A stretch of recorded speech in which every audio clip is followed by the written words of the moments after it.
Chavra, as you know, I share many stories from the book My Gulag Life about Reb Mendel Futerfas, but there's a lot more in the book that I don't share. There's the whole life and biography of Reb Mendel. This year, as mentioned, is Shnas HaShloshim, the 30th year from his yahrzeit. He passed away, Dalet Tammuz Tafshin Nun Hey, 30 years ago. So I want to share with you one part. We all know that he was sent to Siberia for 8 years. And the question is why? What happened? So the story is that in 1945, Chassidim made a committee to help Jewish people leave Russia. How? The Russians said that anyone that's a refugee from Poland can go back to Poland. The problem is these were Russian Jews, and it was extremely difficult to live as a Yid. So this committee arranged passports, visas, they bribed officials, they got tickets to get hundreds of Yidden to leave Russia. After a long period of time, Mendel was finished, and the Pasha Begashmi is knocked out, and he feared for his safety also. Everything was obviously illegal, and he wanted to leave. And he asked advice from a friend of his, also part of the committee. His name was Rabbi Yoina Paltaver. His last name was Yoina Kagan. And Mendel told him that, I'm done, I want to leave. So Rabbi Yoina said, Mendel, look at me in the eye. And he said, you're trying to tell me the Mesiras Nefesh has a gvul? Mesiras Nefesh has a limit. We're not done the job, you want to leave? You want to leave me here myself to finish the job? Still, Reb Mendel was turning with emotion, he didn't know what to do. So you know who he asked advice from? His mother. He went to his mother.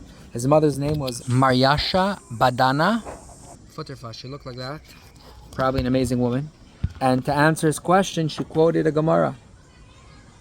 Truth is, Mendel's father passed away when his mother was pregnant. He didn't have a father in his life. So I guess homework, whatever it is, she knew Gemara. Mendel's name is Menachem Mendel ben Menachem Mendel. He's named after his father. So she says like this. Mendel's mother tells him the Gemara in Bab Metzia Daf Lamed says a case like this. An older person finds something, generally he doesn't have to return it if it's unpleasant or difficult for him to lift. Even if his own, he wouldn't pick it up, so you don't have to return it. Sorry. Question is like this. Even if his own item that's lost, he wouldn't care so much, he doesn't have to pick it up, he wouldn't pick it up. Let's say it's someone else's. Is he obligated to return a lost object for someone else that for him he wouldn't care about, but someone else, maybe that person would care? So the Gemara says he's not obligated to return it. However, unless he already began the process of Ahavas Yisroel, once you started the job, the Gemara says you have to find a way to do the mitzvah to the end and return the lost object.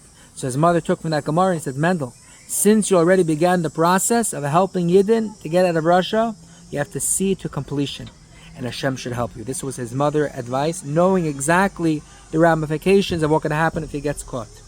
So what did Mendel do? He sent his family, his wife and children out, and he stayed. And later, members of that committee left themselves. Mendel waited until the last group of refugees left.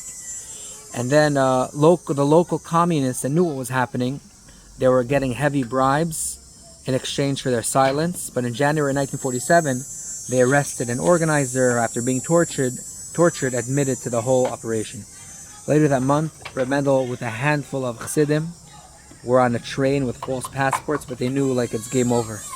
And they heard undercover officers say they're living in a fantasy. One of the stops, it was too late, a bunch of armed soldiers came on, and they arrested Reb Mendel and others, and they interrogated Reb Mendel. Reb Mendel was silent, he didn't say nothing, even though there was a tremendous amount of pressure, you can imagine. And when they said, you're going against the government, treason, he says, no. He says, I'm not leaving because I didn't like the Soviet Union. That's not why I'm leaving. He says, why are you leaving? He says, because I'm leaving Russia because I can't live without a Rebbe. The Frierdiker Rebbe was out of Russia. He says, I can't live without a Rebbe. He says, I'm simply going to trying to travel to my Rebbe in America. That was his response. Then he told them, if my Rebbe was in the Soviet Union and I lived in America, I would come from America even if it was illegal. That was his answer to them. The officials were not convinced.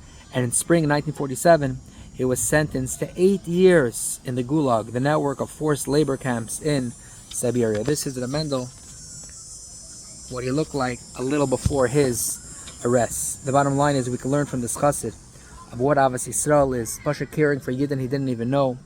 Till Pasha Mesiras Nefesh, he was arrested and caught, and he was separated from his family for so many years. Even after he was released from this Gulag after 8 years, they didn't let him see his family and leave till many years later.